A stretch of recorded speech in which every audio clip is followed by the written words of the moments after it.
stop people who are visitors from doing those kinds of things. Okay, I'd like you to highlight those alternatives you mentioned now for those who are not aware or who claim not to be aware of these alternatives.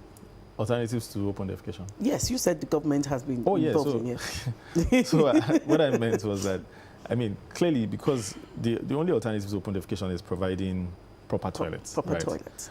And I clearly highlighted that the Do you local think we need government... more? Do you think we need more, despite, having it in all local governments?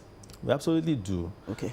It's also important to mention that there's really no amount of toilets that will completely stop people.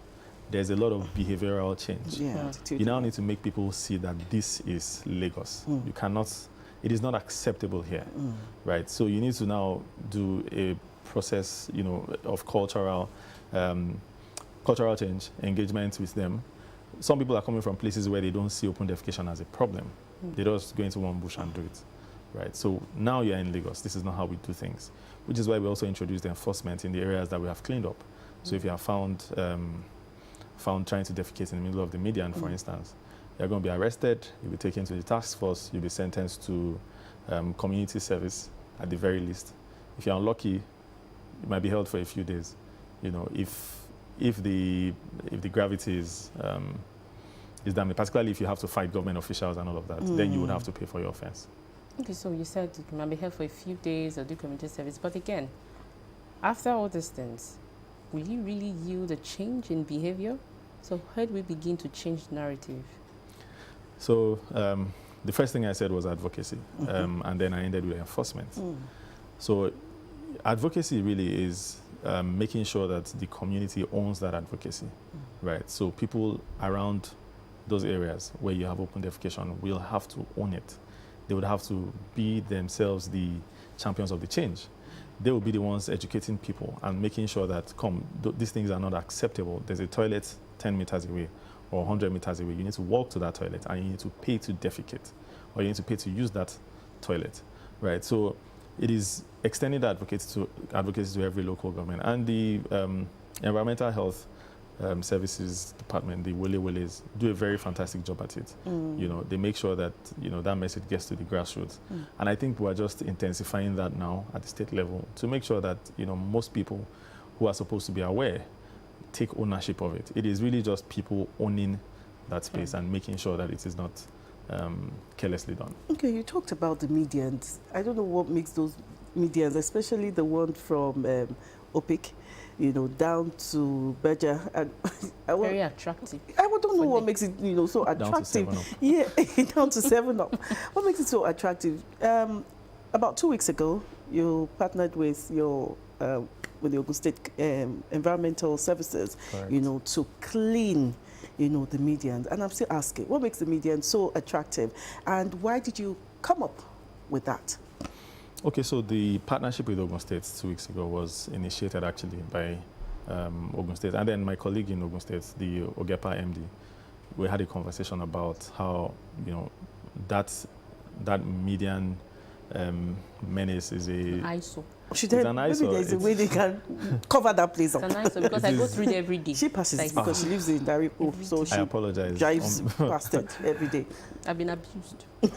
I mean, I totally can imagine, particularly if you go out very early in the morning, you see grown men in the middle of the road. It's an eyesore. It is clearly social stigma. It doesn't look good on a city of our size.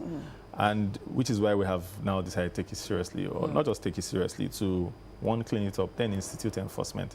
So everybody who has a mind knows that you shouldn't do that in the middle of the road. I mean, you really don't need to be told.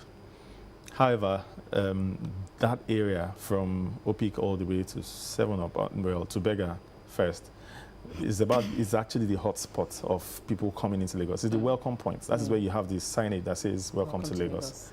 So some people like to, the moment they come down, welcome us with pieces. The ones they've stored from wherever they are coming from. They'll come to drop here. But it is very, I mean, it is abominable. It is something that shouldn't be encouraged. At all. On a later note, I actually asked a few people. I had a small team do some research and ask why people, accosted them and asked why. This was a while back. And someone said, oh, they enjoyed the breeze. I said I have seen someone poem and reading paper. That's new. How comfortable do they get? I've also seen a commercial bus driver along Apapa, is it Oshodi Expressway towards Oworoshoki. You know, he just stopped, parked his bus, just went to the roadside and just started doing his thing there. I was like, why do these people feel so comfortable, you know, doing this? And that's what I'm saying, that, look, it's more of a mindset thing. Yeah. You know. So it's going to be a cultural change that we will drive.